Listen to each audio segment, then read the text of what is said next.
The front one's a little bit easier, but there is kind of a tricky. So you want to cut this through that kind of first layer of muscle there. There's my bullet. Wondered where that thing went to. So the front shoulder's got the shoulder blade, of course, so we're just gonna go around that shoulder blade.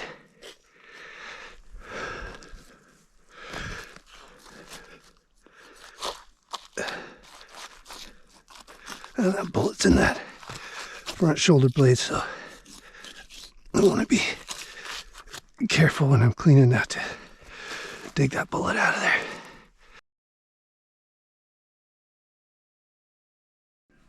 Today we're going to process the front shoulder off of the deer that I got last weekend. There's quite a few different ways to process the front shoulders. A lot of good burger meat on these, but one of the things that we love to do is make these into roast. First thing we're going to do is just take all the fat, get all the silver skin off the entire outside of it. Then I'm going to cut the shank off, go through the joint, take the shank off, trim it off at each end with the saw, and we'll keep the shanks from both the front shoulders and put those in one package for pressure cooking for roast. Barbecued venison sandwiches. There's a lot of different stuff. I'll show you some ideas on what to do with these. If you're going to take these apart, it's a lot of work. Like there's tons of little muscles that go through this, a lot of connective tissue. So I found just to streamline processing time, as well as having some little roasts that work good for pressure cooking, taking all apart. After they're cooked, they come apart real easy, so you can make sandwiches out of them or whatever.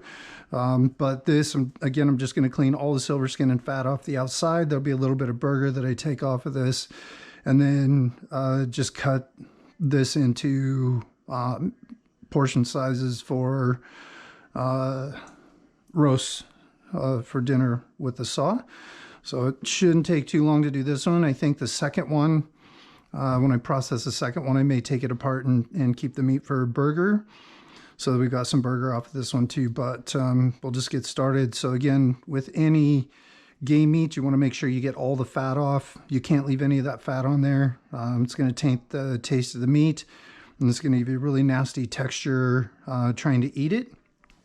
So we're going to clean all the fat off. And you also want to get this, what we call silver skin. So this is kind of whitish gray coating on the outside. So one of the easiest ways to do that is just take a fairly stable bladed knife that's nice and sharp, stick it through there, and just follow right along the meat. Which is also good for getting any dirt or hair, anything off the outside too, but you want to get as much of that off as you can. So let's go ahead and start cutting this baby up.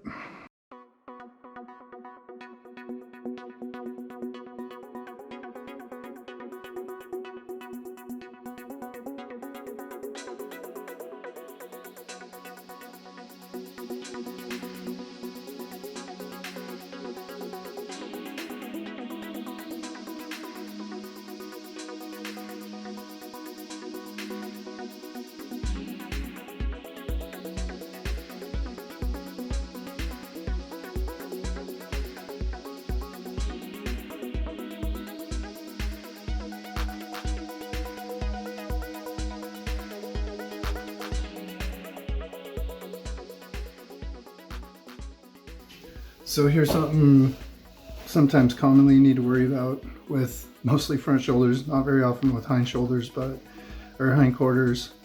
But here's my bullet.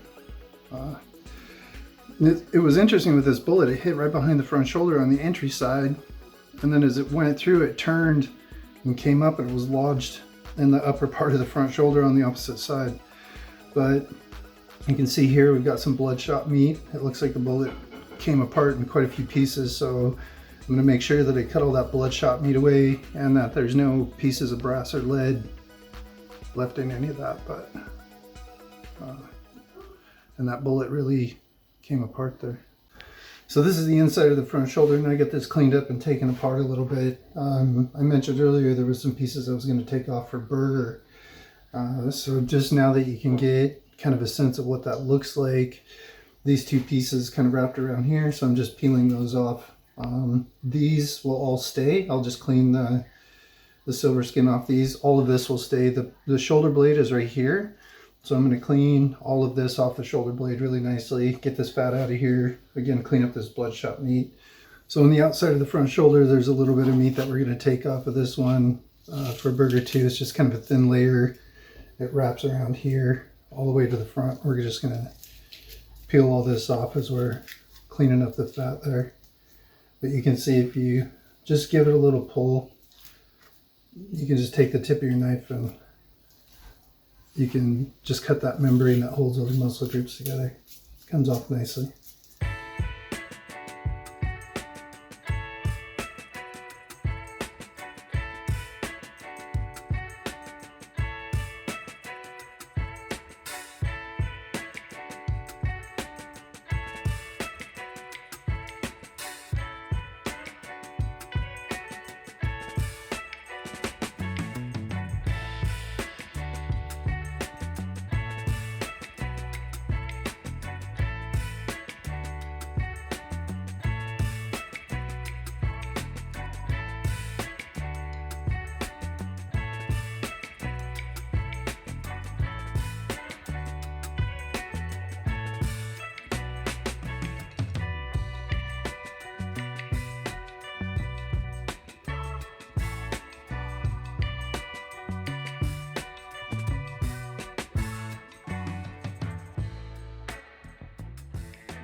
I've got this cleaned up just about as good as I need to for what we're going to do with this. So now the next part will be to take the shank off. So we're just going to get in here on these muscles that connect the shank to the front shoulder and just separate this. And then when I get down to the joint, I'll just follow the joint through and just take it off the joint. There's a couple pieces here that you just need to cut loose that come across this joint.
So as I was taking this apart, consulting with others in the house, I'm going to pivot a little bit on this. So we've got this roast, which I'm going to take the saw and cut the end of this bone off and cut this off so it opens up the inside of the bone when I roast it or cook it in the pressure cooker, that the marrow, all the flavor from that comes out and it fits in the vacuum seal bag better.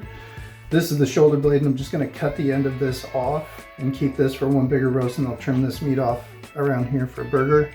And then this piece here has got some bigger chunks in it. So just talking with my wife, she wanted me to keep some out for stew and our venison bites from this deer. So I'm just going to debone this, put these bigger chunks in a bag and mark it stew, and then we'll know what that is too. But almost done with the first front shoulder.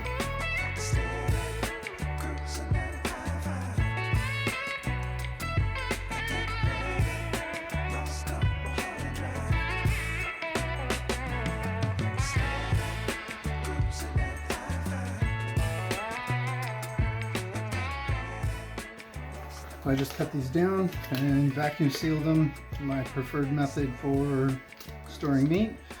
These nice heavy vacuum seal bags will keep this meat from getting freezer burnt for a year or two, so you don't have to get in a big hurry to use it. And then always clearly mark what's in the package. So just clean up the rest of the burger for this and our bite pieces, and we'll be on to the second front shoulder. So I'm just getting ready to start on the second front shoulder. I'm going to cut this one up a little bit different. This shank or hock or whatever you want to call this piece here, that's going to be done the same as the other one for cooking in the pressure cooker. However, the rest of it I'm going to take apart, completely debone, and get it all ready for either burger, stew meat, or fry bites.